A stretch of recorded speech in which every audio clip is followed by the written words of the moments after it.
Décideurs engagés, l'émission TV de l'Hémicycle qui révèle les décideurs et nous permet de comprendre ce qui, chaque jour, leur donne envie de se battre et de réussir.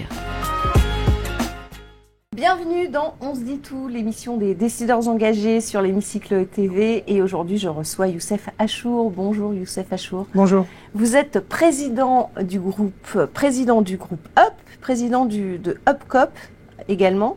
Le groupe UP, c'est la première coopération à mission en France.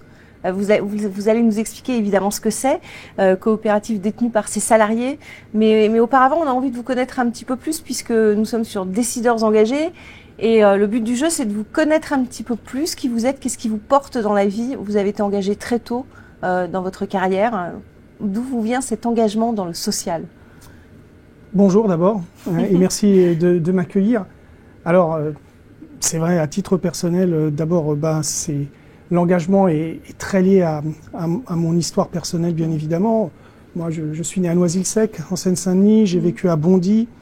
Très tôt, avec mes camarades, on a compris qu'il fallait qu'on se prenne en main et qu'on n'attende pas tout de la société, que vivre dans une cité en Seine-Saint-Denis, c'est pas toujours facile, et que malgré tout, donc, il y avait cette vraie volonté de dire, il faut qu'on prenne les choses en main, et c'est ce qu'on a fait. Donc ça m'a amené naturellement à l'engagement militant, à l'engagement associatif. Et ça m'a apporté énormément, au-delà de mes études, ça m'a vraiment permis de pouvoir, prendre conscience du fait que il fallait se responsabiliser, aller de l'avant. Et de l'utilité aussi de ce que vous faites. Vous avez consacré toute votre vie à l'économie sociale et solidaire. Ouais. Le groupe UP, c'est l'ancien groupe Chèque Déjeuner. C'est ça. Alors c'est quoi une SCOP à mission, cette grande première en France? En quoi ça consiste? D'abord, une SCOP à mission, c'est une SCOP. Voilà, donc une coopérative de salariés, puisque le terme de SCOP, c'est Société coopérative et participative. Et c'est vrai que très tôt, j'ai été plutôt tourné vers l'envie de participer et d'être associé à des projets dans lesquels les salariés étaient eux-mêmes engagés et impliqués dans la vie de l'entreprise. Et après avoir fait un parcours dans des entreprises classiques, simplement pour me former et puis pour progresser à la Compagnie Générale des Eaux, avant que ça devienne Vivendi, puis à la Caisse des dépôts et consignations, et même aux éditions La Découverte, dans un groupe d'édition. Ensuite, j'ai rejoint la coopérative Chèque Déjeuner à l'époque, voilà, en 1999. Et donc, j'y ai fait toute ma carrière pour pouvoir aujourd'hui en assurer la présidence. Et donc, la particularité, bien évidemment, c'est que l'entreprise est détenue par ses salariés. Oui. Et depuis maintenant 25 ans, j'ai vu l'entreprise grandir à partir de son socle qui est UpCoop aujourd'hui, Chèque Déjeuner avant, UpCoop aujourd'hui, mais qui est devenu aussi le groupe UP. Parce qu'entre-temps... Qui est international. Voilà, parce qu'entre-temps, on s'est développé en France, on a diversifié nos activités en France avec d'autres produits que le titre restaurant, le titre cadeau, les titres culture, etc. Et à l'international, nous nous sommes lancés il y a une vingtaine d'années, et aujourd'hui, nous sommes présents dans 23 pays. Oui, ce sont des titres services à vocation sociale, à utilité sociale, ça apporte du pouvoir d'achat aux salariés. L'essentiel des produits que nous proposons aux entreprises, aux collectivités locales, parce que ce sont nos deux grandes cibles, ont vraiment cette vocation, c'est celle d'apporter un complément de pouvoir d'achat, un supplément de valeur ajoutée aux salariés dans le cadre des politiques sociales ou dans le cadre du dialogue social que les entreprises peuvent établir avec les partenaires sociaux. C'est très important le dialogue social, puisque le concept, c'est aussi que chaque salarié a une voix. C'est un principe démocratique dans l'entreprise. Chaque salarié est amené à s'exprimer sur une problématique, à élire aussi ses dirigeants. C'est ça. C'est ça. Tous les salariés qui rentrent dans la coopérative ont vocation à devenir sociétaires. Oui. Et en devenant sociétaire, vous faites la part des choses entre le moment où vous êtes salarié et le moment où vous êtes sociétaire. C'est-à-dire le moment où vous êtes salarié, vous avez un contrat de travail comme tout le monde et vous avez à exécuter une mission qui est déterminée par le contrat de travail et même à participer à un processus hiérarchique classique. De l'autre côté, vous êtes régulièrement sollicité pour prendre part aux décisions qui engage l'entreprise en tant que sociétaire, comme d'autres entreprises en tant qu'actionnaire. Est-ce que c'est un facteur bloquant ou un facteur finalement qui fait progresser? Parce que Là, on peut parler sur une taille relativement raisonnable, une vingtaine de personnes, mais vous c'est 700 personnes. Aujourd'hui, nous sommes 850 dans la coopérative et on a 750 personnes qui, aujourd'hui, sont associés au processus. Les autres vont le devenir le temps qu'ils deviennent sociétaires. Donc, c'est facile à gérer, justement, de demander son avis à 700 personnes aujourd'hui pour faire. Je pense que c'est moins compliqué qu'on l'imagine. Ouais. C'est-à-dire, il y a des moments, il y a un conseil d'administration, il prend les décisions. Oui. Ce conseil d'administration est élu par les salariés. Donc, et pendant 4 ans, c'est lui qui doit prendre les décisions. Par contre, tous les ans, dans le cadre des assemblées générales, il rend compte de son mandat à l'ensemble des salariés sociétaires qui sont réunis en assemblée générale comme n'importe quelle entreprise. Et par contre, pour assurer cette fluidité, à chaque conseil d'administration, derrière, nous avons un compte-rendu de conseil d'administration que nous faisons auprès de tous les salariés sociétaires afin qu'ils puissent savoir quelles sont les grandes orientations qui ont été prises, quelles sont les décisions que l'on a actées et éventuellement pouvoir avoir un échange avec eux pour pouvoir rester assez proches de ce que veulent aussi les salariés sociétaires. Un leadership sobre et partagé, c'est ce que vous défendez. Oui, tout à fait. C'est quoi un leadership sobre? Je crois qu'un leadership sobre, c'est un leadership... Partagé, on l'a compris. Oui, mais qui n'oublie pas que malgré tout, nous devons avoir une croissance raisonnée, que nous devons en permanence se rappeler que nous sommes les héritiers d'une histoire. Et j'en arrive à cette histoire, ça fait 60 ans.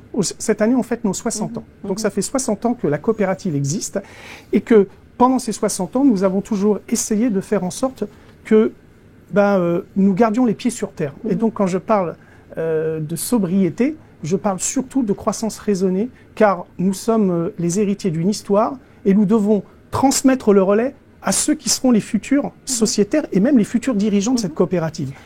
L'avantage de ce système, c'est de garder les talents aussi. Ça permet de les garder ou est-ce que vous êtes aussi confronté à cette pénurie de talents comme beaucoup d'entreprises? On est confronté, comme tout le monde, à des pénuries. Alors nous, moi, j'aime pas trop le mot talent. Oui. Je pense que tout le monde a un talent et que donc il n'y a pas des personnes qui ont un talent supérieur. Nous, ce qu'on essaye, ce sur quoi on travaille énormément, parce que je crois que c'est dans notre mission, c'est de faire en sorte que nos collaborateurs qui rentrent comme salariés puis comme sociétaires restent fidèles à l'entreprise. Et donc, on crée les conditions pour qu'il y ait un turnover minimum.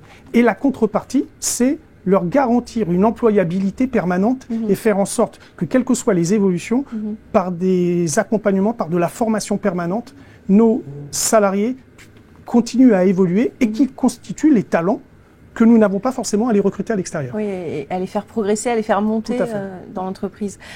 Égalité totale dans le vote, on l'a dit, égalité aussi dans la répartition des richesses de l'entreprise. Et je crois qu'il y a vraiment, c'est vraiment ces deux aspects qui sont fondamentaux. Il y en a deux autres. Le premier, c'est effectivement la démocratie, la gouvernance démocratique. Et ensuite, il y a effectivement la conséquence, c'est que nous fonctionnons sur le principe d'une femme, d'un homme égale une voix. Donc, sur le fait que les fruits, les résultats sont partagés de manière égale.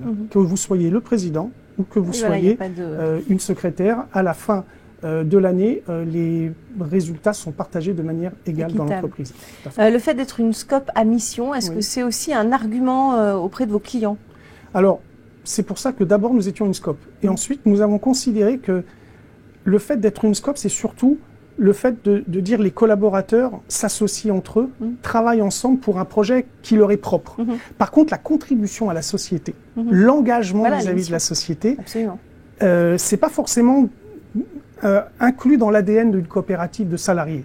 Donc, le fait d'avoir décidé de devenir une entreprise à mission, donc une SCOP à mission, c'était aussi prendre acte du fait que nous avons aussi un rôle à jouer, un impact dans la société, donc une contribution sur les questions sociétales, sur les questions environnementales et peut-être aussi sur les questions aujourd'hui que se posent beaucoup d'entreprises, comment répartir la valeur et comment améliorer le dialogue dans l'entreprise, en particulier en matière de gouvernance partagée. Voilà, et le dialogue social qui est un peu mis à mal aujourd'hui, on l'a vu en France, il faudrait l'apaiser, ce dialogue social, selon vous? C'était même, ça passe par, j'en parlerai. Ça passe justement. Par ce modèle peut-être. Mais effectivement, je crois sincèrement qu'aujourd'hui, il faut vraiment, pour remobiliser les salariés, pour les remobiliser par rapport à toutes les situations, toutes les complexité aujourd'hui, je crois qu'il faut effectivement remettre en avant la valeur travail, mais aussi la place des salariés dans l'entreprise. Oui, c'est important. Très très brièvement, parce qu'on n'a plus beaucoup de temps, mais vous êtes également le président de la CRES, hein, la Chambre régionale de l'économie sociale et solidaire d'Île-de-France. Depuis 2022, vous arrivez à concilier ces deux rôles et c'est important, ils sont complémentaires? On a longuement réfléchi en se disant justement dans le cadre du projet d'entreprise à mission, de Scope à mission, jusqu'à il y a 2 ans et demi, j'étais le président directeur général. Et donc le choix qu'on a fait avec le conseil d'administration, c'est effectivement de dissocier les mandats, chose qu'on n'avait jamais fait en 60 ans, et de dire il faut aujourd'hui une direction générale parce que nous sommes un groupe de 3500 personnes présents dans 23 pays, 50 sociétés qui appartiennent aujourd'hui à la coopérative. Donc il faut vraiment une direction générale qui soit tournée sur le développement et la mission du président va consister plutôt effectivement à mettre en avant les valeurs, à mettre en avant le projet d'entreprise et le modèle de développement auprès de l'ensemble de notre écosystème, dont l'économie sociale et solidaire qui constitue notre famille d'appartenance. Et à partir de là, il était naturel que j'accepte de prendre la présidence de la Chambre régionale de l'économie sociale et solidaire, la CRES Île-de-France, tout à fait. On va passer à la question de l'IWF, si vous le voulez bien, Youssef Achour. C'est la question de l'International Women's Forum, qui organise les assises de la parité, porteur évidemment dans la promotion de l'égalité homme-femme, et c'est juste après le jingle.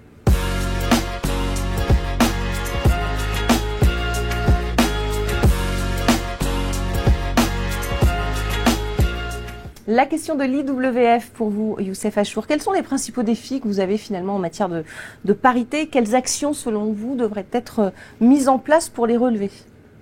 Alors, les questions de parité, elles sont diverses. Nous sommes très attachés d'abord sur les questions d'inclusion. Voilà, faire en sorte que l'entreprise soit représentative de la société et que nous ayons dans notre entreprise la diversité qui existe dans la société. Après, il y a effectivement la question, et qui est un vrai sujet dans toutes les entreprises, mais pour lequel nous, en tout cas dans ce mandat, je me suis engagé à apporter des réponses et surtout apporter des solutions, pas que des réponses. C'est celle effectivement de la parité femmes-hommes dans l'entreprise. Aujourd'hui, notre conseil d'administration est à parité. Nous avons organisé un système de gouvernance qui fait qu'on a 40 à 60% d'un genre dans notre conseil d'administration. Toutefois, au quotidien, dans l'organisation et dans la culture peut-être de notre entreprise, c'est vrai que si nous avons 60% de femmes dans l'entreprise, dans la coopérative, nous avons 80%, 70% d'hommes dans les postes de top management. Et aujourd'hui, c'est un challenge. Et voilà, c'est pas parce qu'on est une coopérative qu'on est exonéré de ces problèmes que dans une entreprise classique, finalement. Et ce sujet-là, aujourd'hui, c'est un vrai combat qu'on doit mener, non pas contre les hommes, mais pour encourager les femmes et créer les conditions pour que nos collègues féminines puissent à un moment dire « moi aussi, je dois pouvoir saisir l'occasion qui m'est donnée en éliminant tous ces éléments qui constituent le plafond de verre que beaucoup de femmes... Éléments qui sont souvent dans la sphère privée aussi, exactement, donc très compliqués à résoudre. Et on doit travailler pour, effectivement, avec notre direction RH, avec notre conseil d'administration, pour valoriser et mettre en confiance nos collègues féminines pour qu'elles prennent leurs responsabilités, parce qu'on a autant de talents, puisqu'on revient sur le mot talent, autant de compétences chez les femmes que chez les hommes, et pourtant, ça ne se traduit pas quand on arrive à un certain niveau de management. Le média positif, question du média positif, le média qui a été créé par un étudiant de Sciences Po pendant la période du Covid parce que les infos étaient trop anxiogènes. Du coup, il n'y a que des informations, des bonnes nouvelles sur ce média positif, et c'est juste après le jingle.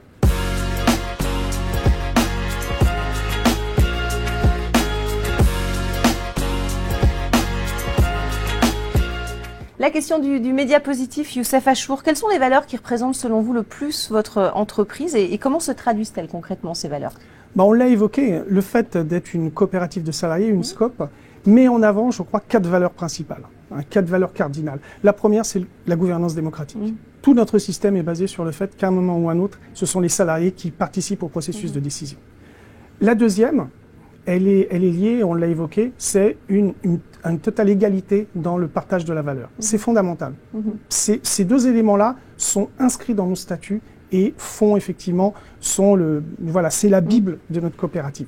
Ensuite, le troisième élément, c'est ne pas oublier que c'est pas parce que vous êtes sociétaire que vous n'êtes pas salarié. Et en tant que salarié, nous attachons une grande importance au dialogue social.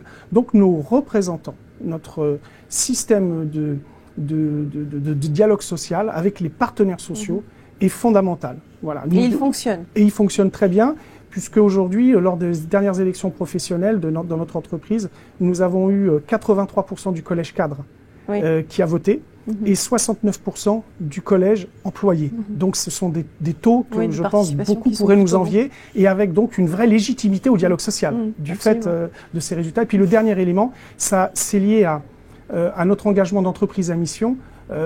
Justement, c'est très longtemps notre coopérative a été une entreprise de militants. Aujourd'hui, la société a évolué. Et les jeunes qui arrivent ne sont pas forcément des militants. Par contre, on doit créer la notion d'engagement. On doit les associer et faire en sorte qu'ils aient envie, pas simplement de vivre l'entreprise coopérative, mais vivre aussi et participer à l'amélioration de la société dans sa globalité. Dans la cité, voilà. Tout à fait. L'engagement dans la cité. Faire en sorte que ce soit aussi des citoyens et pas que des salariés. Absolument. On va passer à la question de l'hémicycle, un peu plus politique cette fois. Cette fois, c'est vous qui avez la parole, Youssef Achour. Vous allez avoir 2 minutes pour les interpeller, nos hommes politiques, et c'est juste après le jingle.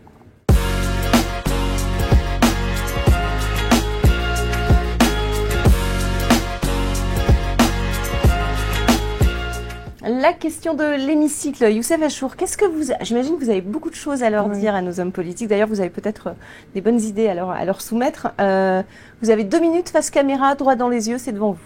Alors, on y va. Allez-y. Écoutez, moi, en tout cas, j'aimerais interpeller les hommes politiques dans le cadre des prochaines élections européennes et des conséquences de ces élections.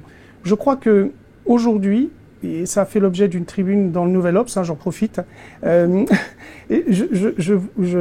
J'interpelle vraiment nos hommes politiques sur un sujet, c'est qu'aujourd'hui, il y a une vraie défiance des citoyens vis-à-vis de l'Europe. Je crois que l'Europe a été construite dans un souci de liberté de circulation des capitaux. Et je crois que la dimension sociale de l'Europe, le fait effectivement que ce ne soit pas un espace qui soit perçu par les citoyens comme un espace social, doit aujourd'hui devenir une vraie logique et quelque chose sur lesquels les hommes politiques, en tout cas qui participent au projet européen, doivent s'engager. Parce que je crois que le fait de faire des citoyens, des travailleurs, aussi des citoyens, est très important. Et donc moi, j'invite vraiment à ce que les hommes politiques s'interrogent sur comment faire de l'Europe pas simplement un espace économique et financier, mais aussi un espace social dans lequel il y a une vraie place et il y a une vraie volonté d'aider les salariés et de créer un espace de dialogue social, un espace où la valeur est partagée, de créer un espace où où les travailleurs se sentent considérés dans l'entreprise et qui sera pour moi un vrai sujet de progrès social qui mettra l'Europe en avant par rapport effectivement à d'autres orientations, en tout cas qui aujourd'hui ne sont pas celles qu'attendent, je crois, les citoyens. Une Europe sociale, on l'a compris, Youssef Achour, aller davantage vers une Europe sociale. C'est vrai qu'on n'en entend pas beaucoup parler dans les débats actuels.